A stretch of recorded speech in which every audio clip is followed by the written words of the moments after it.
Pues bien, amados hermanos, vamos a retomar en esta mañana la serie de mensajes sobre la epístola a los romanos y lo haremos a partir del capítulo 4, versículo 9, con este tema que hemos titulado La religión no salva. Y puede ser un tema muy controversial, muy duro, el de escuchar palabras como esta, sobre todo personas que están, como a veces se dice, muy aferradas a la religión. Quiero hacer la aclaración que cuando yo me refiero a religión, no me estoy refiriendo necesariamente a una verdadera religión como nos la describe Santiago, la verdadera religión, la religión pura y sin mácula delante de Dios. Él habla de una religión. Pero cuando yo describo la religión en términos de nuestro contexto, lo estoy haciendo en términos de la idea que tiene el hombre de que piensa que por sus propios esfuerzos, por sus buenas obras, por sus actos rituales, por adherirse de manera especial a algún tipo de religión en particular, es que puede ganar el favor de nuestro Dios. Así que retomamos esta serie de mensajes y permítanme pues dar cabida a esta introducción y quiero que nosotros podamos hacer un poquito de memoria.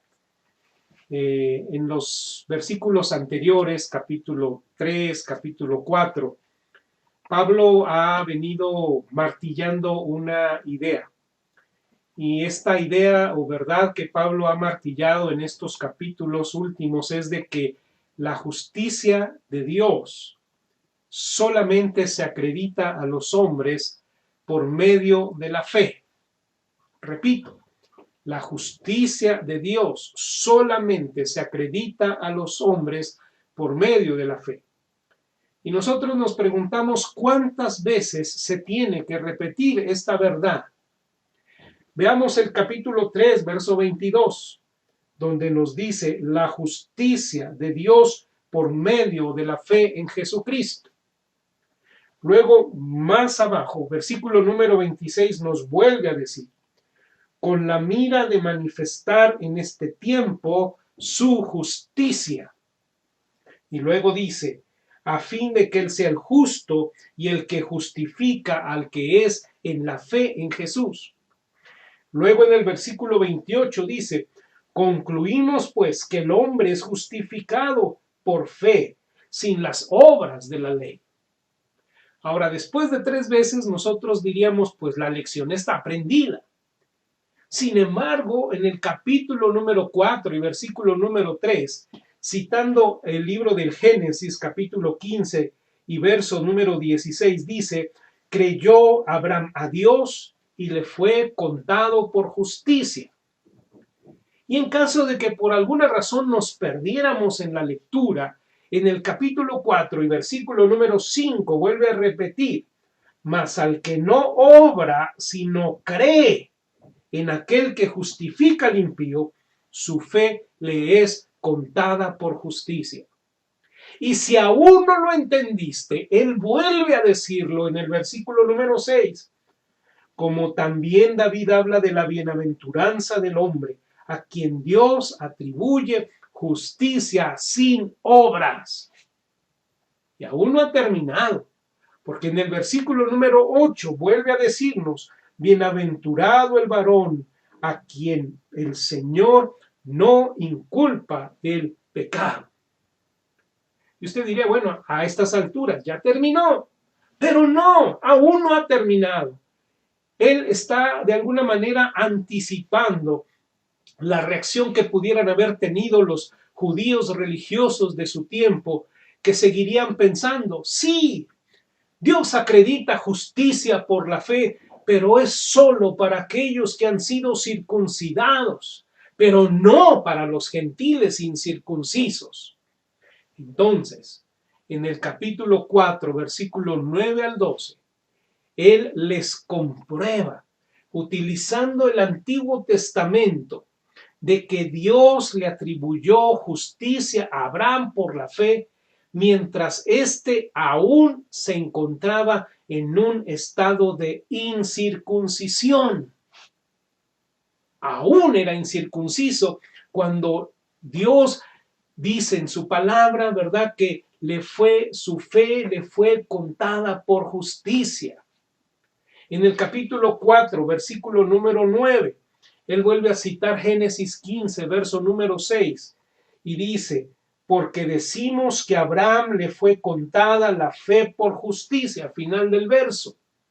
Y luego en el versículo 10, él insiste en que se le acreditó cuando era aún incircunciso. Dice, ¿cómo pues le fue contada? ¿Estando en la circuncisión o en la incircuncisión? No en la circuncisión, sino en la incircuncisión. Y bueno, por si esto fuera poco, en el versículo número 11 del capítulo número 4, repite otra vez, y recibió la circuncisión como señal, como sello de la justicia de la fe que tuvo estando aún incircunciso, para que fuese padre de todos los creyentes no circuncidados.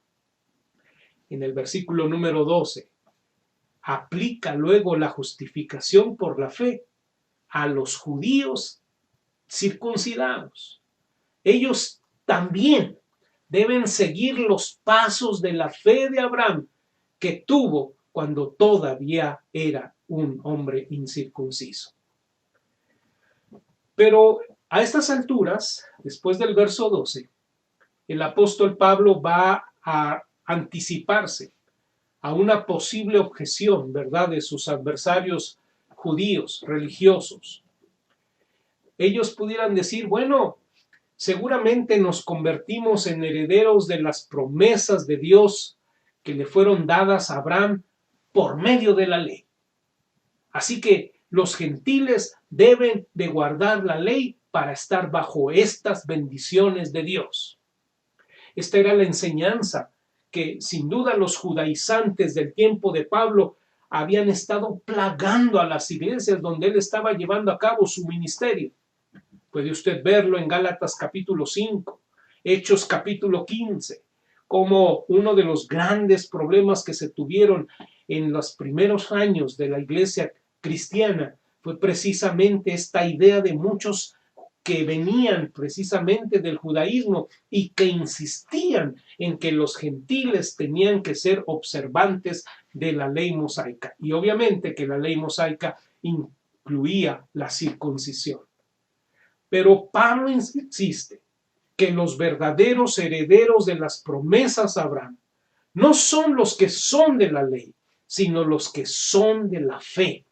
Y lo resume en el versículo número 16, que lo voy a leer, aunque no vamos a tratar este versículo en esta ocasión, sino en nuestro próximo mensaje.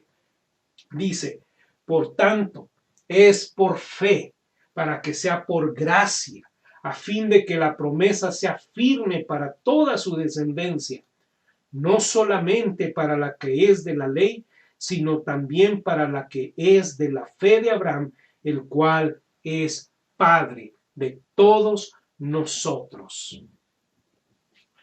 Entonces, amados hermanos, ¿por qué Pablo sigue insistiendo en esta verdad de que la justicia de Dios se nos acredita solo por la fe?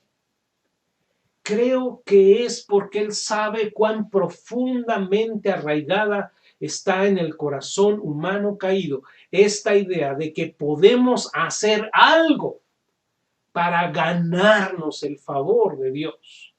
Podemos hacer algo para poder satisfacer a Dios. Podemos hacer algo para poder estar al nivel de Dios. Los 2 últimos milenios de la historia de la humanidad prueban que tiene razón el apóstol Pablo.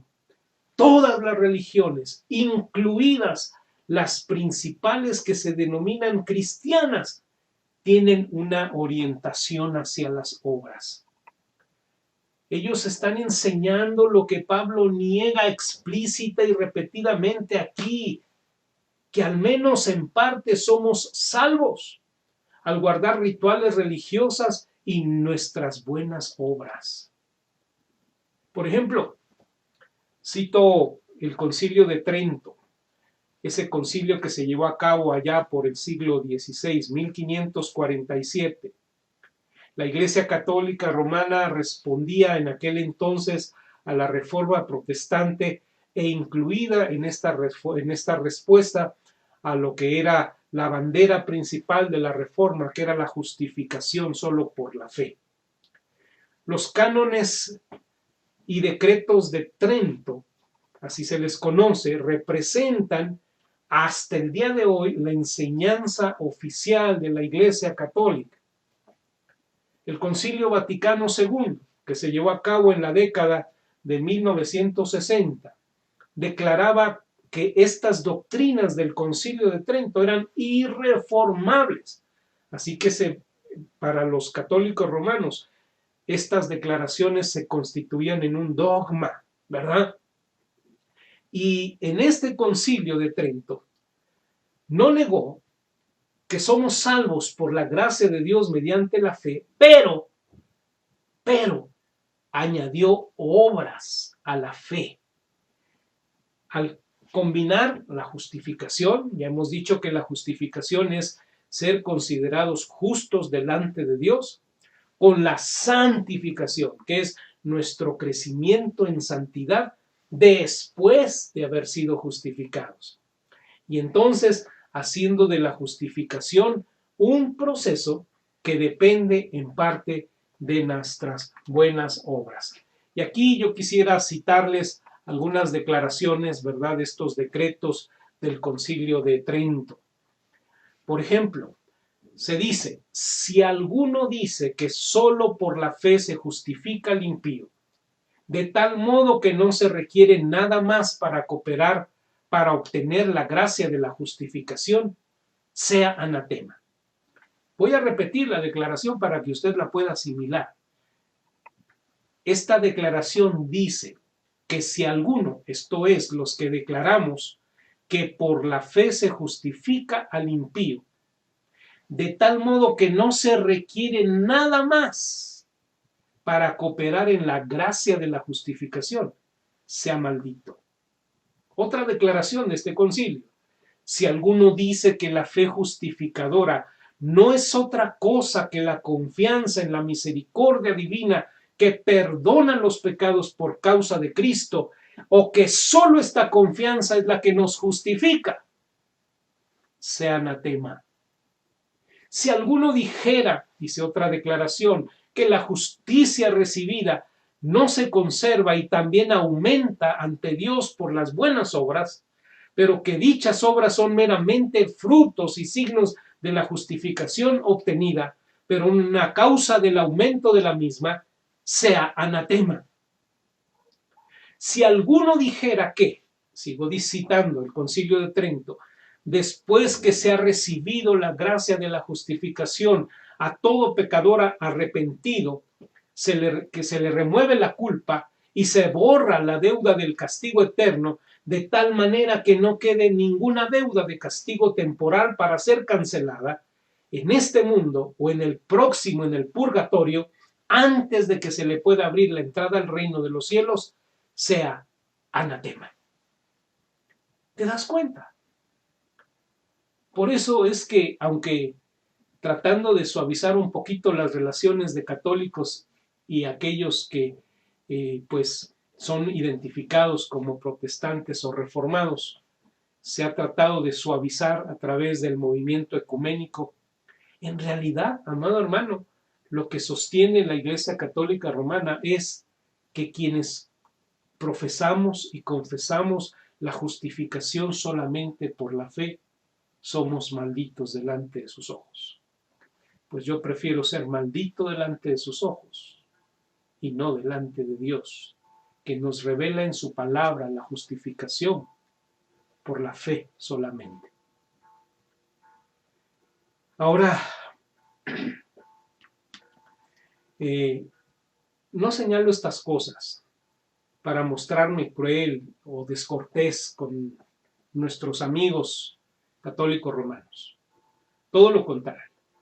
Lo digo porque me importa profundamente que los católicos lleguen a comprender lo que la Biblia, a través de este apóstol, Pablo, enseña sobre este asunto crucial de cómo es que una persona se reconcilia con Dios.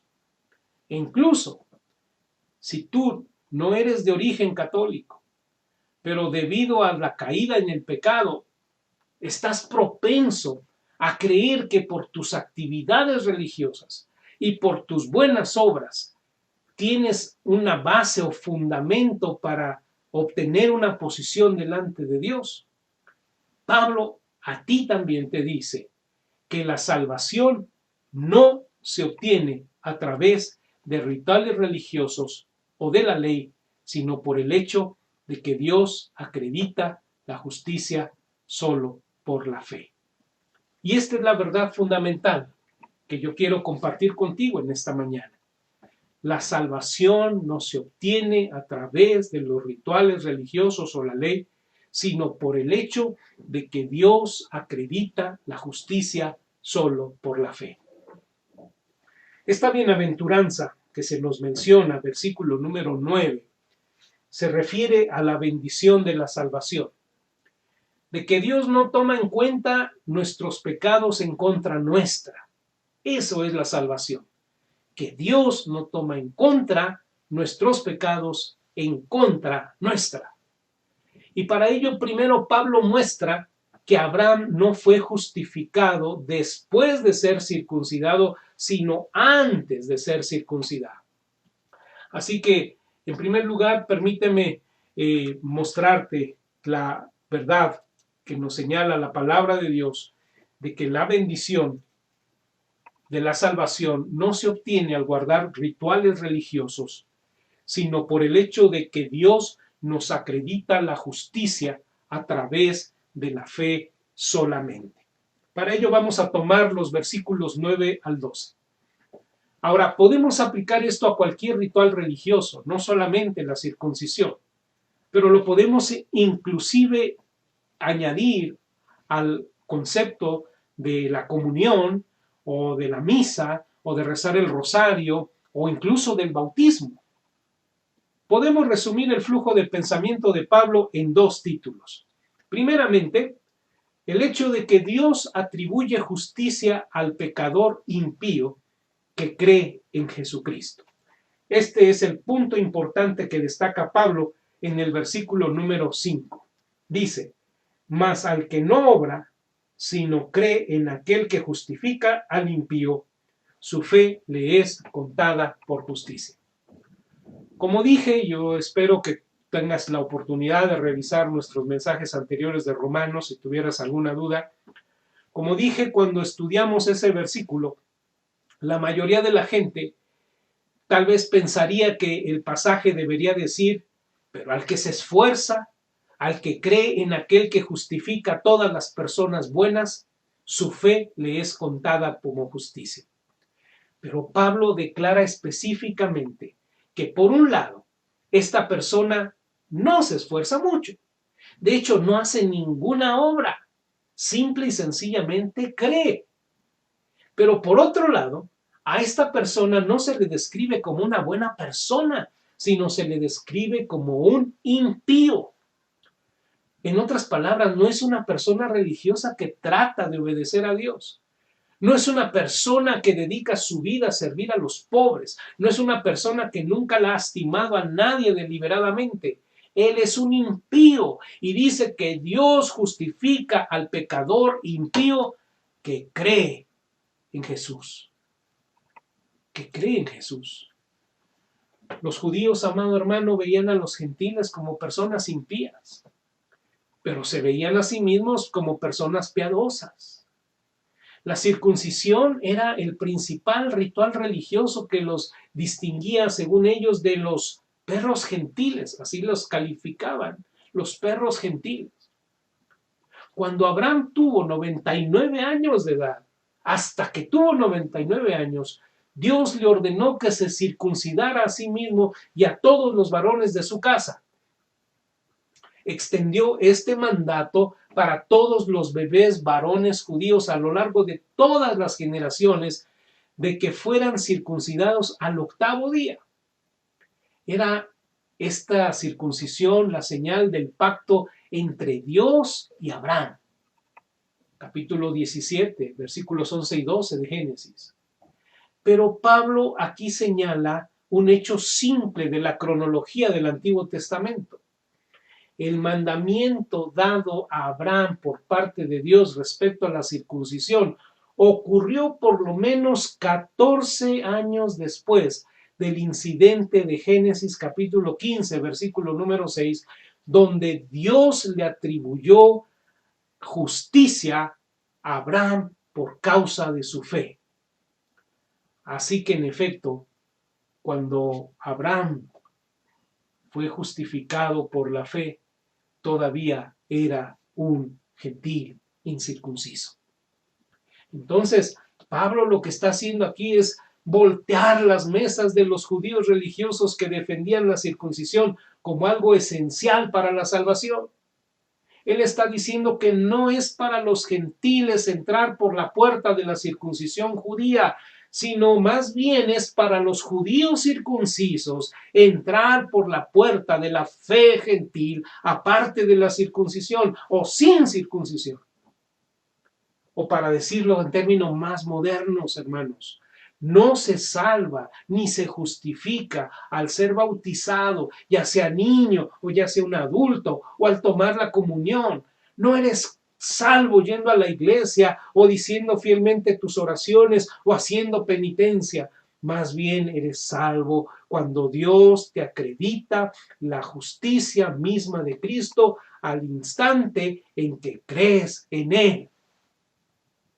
Ahora, los que hemos creído en Él, ciertamente deseamos obedecer al Señor en todas sus ordenanzas, sea el bautismo, sea la cena del Señor, sea el congregarnos con la iglesia, sea el leer la palabra de Dios, sea el evangelizar, sea el orar, ciertamente, pero entendemos que esas cosas no son las que nos ganaron el favor de Dios, sino nuestra fe en aquel que nos justifica, Cristo Jesús.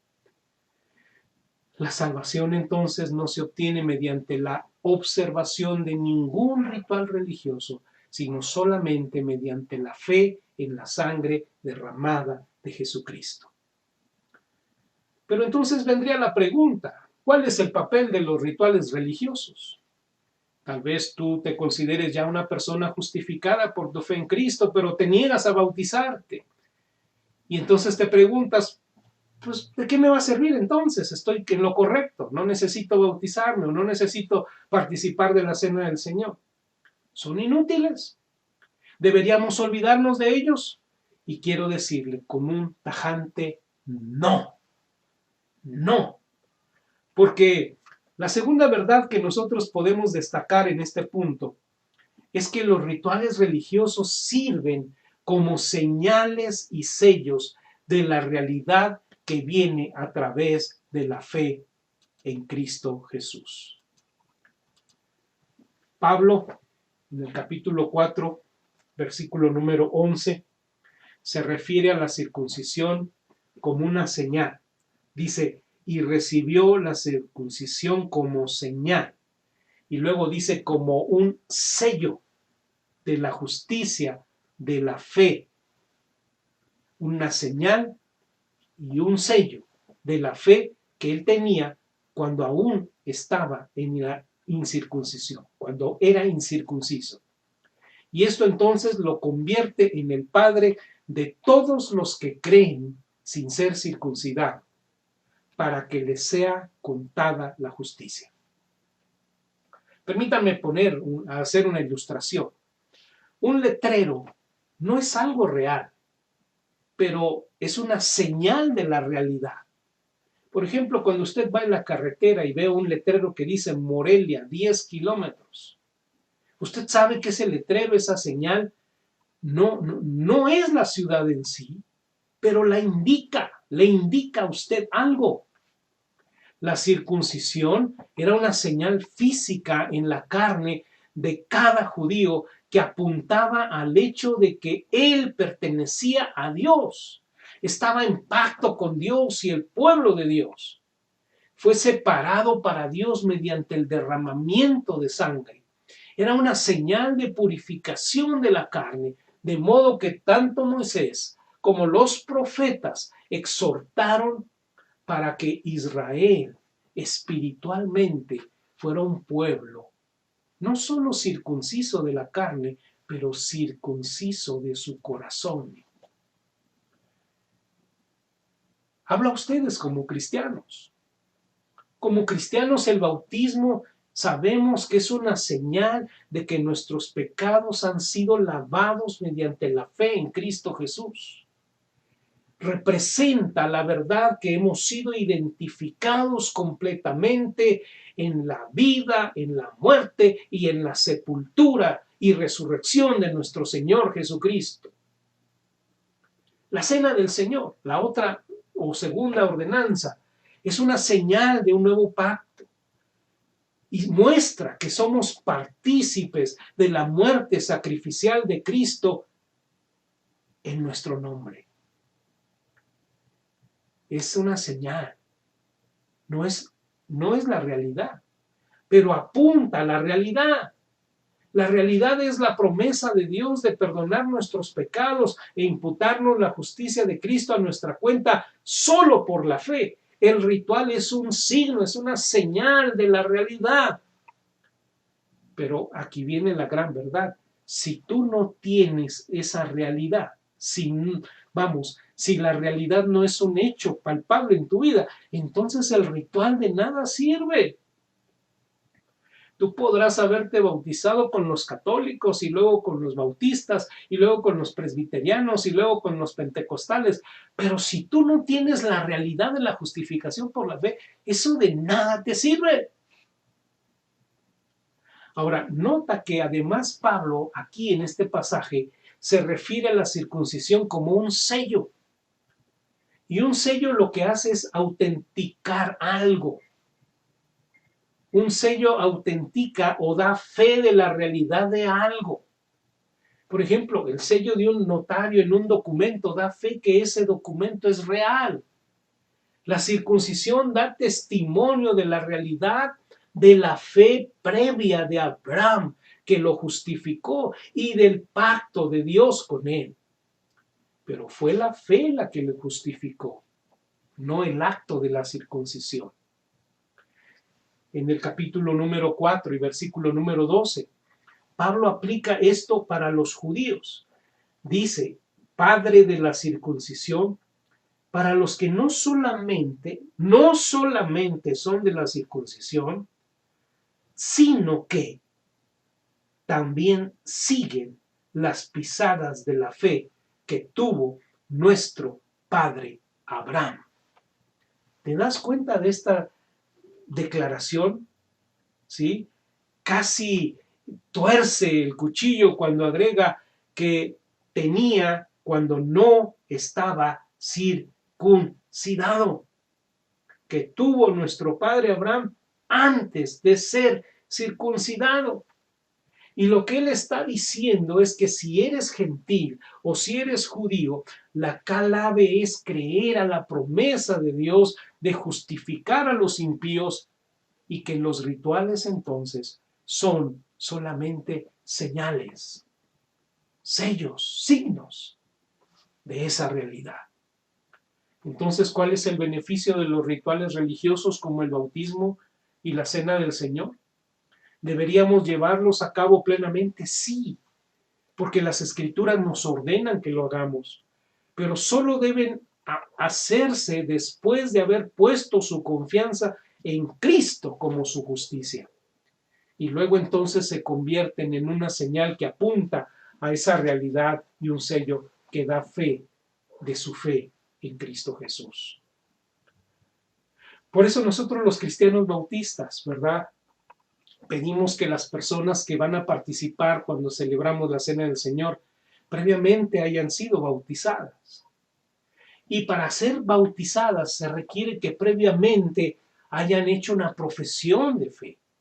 En otras palabras, que puedan testificar de que ellos han depositado su fe solamente en aquel que les puede salvar. Ahora, yo quisiera aquí hacer un paréntesis breve para tocar un tema que pudiera ser un tanto controversial para algunos, porque aún dentro de algunas denominaciones evangélicas se defiende el bautismo infantil y lo hacen señalando el capítulo número 4, versículo 11. De ahí se toman, argumentando que aunque para Abraham la circuncisión apuntaba a su fe anterior, para los descendientes de Abraham se llevó a cabo en ellos cuando eran bebés y por lo tanto apuntaba hacia la fe que luego ejercerían. Argumentando entonces o haciendo una comparación entre circuncisión y bautismo, ellos argumentan que el bautismo ha reemplazado la circuncisión como señal de pacto. Y entonces por eso, pues dicen, se debe bautizar a los niños. Vuelvo a repetirlo. Abraham fue circuncidado en virtud de la fe que ejerció en el pasado. Los niños judíos fueron circuncidados, dice él, en virtud de la fe que expresarían más adelante. ¿Cómo respondemos a esto? Pues de una manera muy breve. Primero, no hay un ejemplo o mandamiento en el Nuevo Testamento para bautizar a los infantes. Más bien, cada mención que se hace del bautismo en el Nuevo Testamento muestra que siempre fue una respuesta apropiada a la fe salvadora, no el precursor de ella. Nunca fue el bautismo antes de la fe. Además que mientras el Nuevo Testamento muestra correspondencia entre circuncisión y bautismo, concedemos este asunto, prueba de ello, Colosenses capítulo 2, versículos 11 y 12, sin embargo, se menciona explícitamente la fe en ese contexto. O sea, el hecho que se destaca en esos contextos es la fe. Es un argumento del silencio, pero es un silencio fuerte cuando en las muchas discusiones del Nuevo Testamento sobre circuncisión no hay absolutamente ninguna referencia a que haya sido reemplazada por el bautismo. Existen algunas diferencias significativas entre la circuncisión y el bautismo, pero incluso si concedemos que hay ciertos paralelos, entonces, así como la circuncisión se administró a los descendientes físicos de Abraham en la era de aquel tipo, ¿verdad? Así el bautismo entonces debe administrarse a los descendientes espirituales de Abraham en la era del cumplimiento, es decir, a los creyentes. En Israel, la Israel del Antiguo Testamento, los descendientes físicos de Abraham a través de Isaac y de Jacob y por lo tanto pues todos sus descendientes se les dio como señal para mostrar que los varones eran hijos del pacto. Pero en la iglesia del Nuevo Testamento consiste en aquellos que son, sin lugar a dudas, los hijos espirituales de Abraham a través de la fe en Cristo Jesús. Por lo tanto, el bautismo solo debe administrarse a quienes hacen una clara profesión de fe en Cristo Jesús. También debo señalar que mientras algunas denominaciones, como los católicos romanos, los ortodoxos, los anglicanos, los luteranos, enseñan que el bautismo imparte regeneración a los bebés, otras que practican el bautismo infantil, como los presbiterianos, la Iglesia Reformada, los metodistas, no lo hacen. Pero yo sostengo, amado hermano, que incluso si una iglesia niega que el bautismo imparta regeneración, bautizar a los infantes es potencialmente dañino, ya que luego les da una falsa seguridad de que están bien con Dios a través de un ritual. Ellos dicen, yo ya fui bautizado, pero muchas veces no han ejercido una real fe en la persona de nuestro Señor Jesucristo. Ahora, aquí en lo que a los rituales religiosos se refiere, particularmente la circuncisión, pero Pablo de nueva cuenta se anticipa a los judíos religiosos que citarían la ley. Seguramente Pablo no descartaría la ley de Dios. Y entonces, ¿no tienen los gentiles que guardar la ley para poder llamar a Abraham su padre? Vamos al segundo punto de nuestro mensaje. La bendición de la salvación no proviene de guardar la ley, sino de que Dios nos acredita justicia por medio de la fe solamente. Los judíos no habrían restringido la obediencia que creían necesaria para la salvación a la circuncisión, sino que la habían expandido a toda la ley. Pablo podría haber contrarrestado su argumento, como lo hace en Gálatas capítulo 3, 17, mostrando que la ley que vino 430 años después de la promesa de Abraham no invalida el pacto anterior, pero en cambio se limita aquí al argumento que también se presenta en Gálatas 3:18, que dice que el concepto de promesa de pacto se opone fundamentalmente al concepto de ley. Él declara el principio en el capítulo 4, versículo número 13, porque no por la ley fue dada a Abraham o a su descendencia la promesa de que sería heredero del mundo, sino por la justicia de la fe. Luego explica en el versículo número 14, porque si los que son de la ley son los herederos, vana resulta la fe y anulada la promesa. Veamos entonces dos aspectos muy importantes que se derivan de este asunto segundo que estamos tratando. Si buscas ser justificado guardando la ley, invalidas la fe. Y al invalidar la fe, estás anulando las promesas de Dios. Eso es lo que nos dice el versículo 14.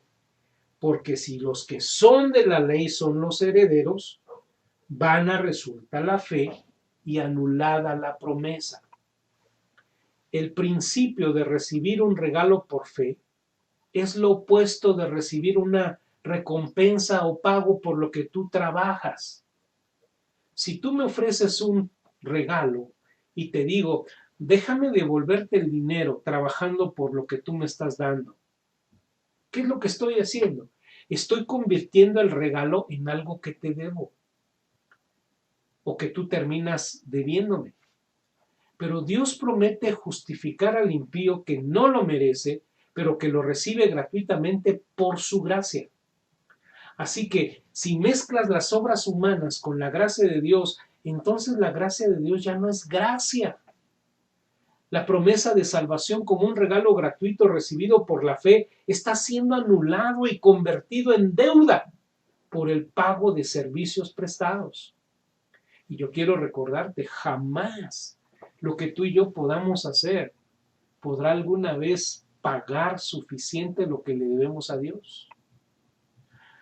Así que, en segundo lugar, si buscas ser justificado guardando la ley en lugar de obtener la bendición de la salvación, en realidad lo que estás haciendo es incurrir en la ira de Dios. En el capítulo 4, versículo número 15, Pablo explica por qué el intento de obtener la salvación por la ley está condenado al fracaso. Dice el verso 15, pues la ley produce ira, pero donde no hay ley, tampoco hay transgresión. La ley produce ira. ¿Por qué? Porque nadie la puede cumplir perfectamente. Si tú fallas tan solo en uno de los mandamientos, te haces culpable de todos. Y entonces, ¿qué es lo que pasa? La ira de Dios está sobre ti. Para obtener la salvación de Dios al guardar la ley, debes guardar perfectamente toda la ley. Cualquier falla te hace responsable del juicio de Dios. Ahora, debo explicar la segunda frase, porque alguien pudiera decir, bueno, pues donde no hay ley, pues tampoco hay transgresión. O sea, como yo no le hago caso a la ley, entonces quiere decir que no estoy transgrediendo nada. No. Cuidado, ten mucho cuidado. ¿Sí? La segunda frase no significa que no hay pecado cuando no hay ley. Ya Pablo nos ha dicho anteriormente que los gentiles que no conocían los mandamientos explícitos de Dios es culpable de violar la ley de su propia conciencia. Pero el judío que conoce la ley y que la viola va en contra de lo que explícitamente sabe que es correcto. La ley nos muestra qué es el pecado. Por tanto, conocer la ley y violarla es incurrir en la ira de Dios en mayor grado que no conocer la ley en absoluto. Además, toma en cuenta que hay dos y solo dos futuros eternos posibles para cada persona. O tú eres un heredero del mundo como un verdadero descendiente de Abraham, o tú eres un heredero de la ira como alguien que buscó ser recto delante de Dios, procurando guardar la ley o haciendo solamente buenas obras. La frase heredero del mundo, no aparece en esas palabras exactas en ninguna de las promesas que Dios dio a Abraham. Pero más bien Pablo probablemente está resumiendo las promesas de Dios de que Abraham tendría un gran número de descendientes de muchas naciones, que él poseería la tierra prácticamente y que él sería un canal de bendición a todos los pueblos de la tierra. Jesucristo, sabemos, es la simiente, el descendiente final de Abraham.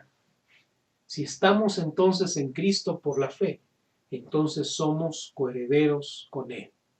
Como dice Pablo en Gálatas 3:29, y si ustedes pertenecen a Cristo, entonces son descendientes de Abraham y herederos según la promesa. Concluimos, amados hermanos, nuestro mensaje en esta mañana. En el versículo 9, como dije, esta bienaventuranza se refiere a la bendición que Pablo ha citado del Salmo 32.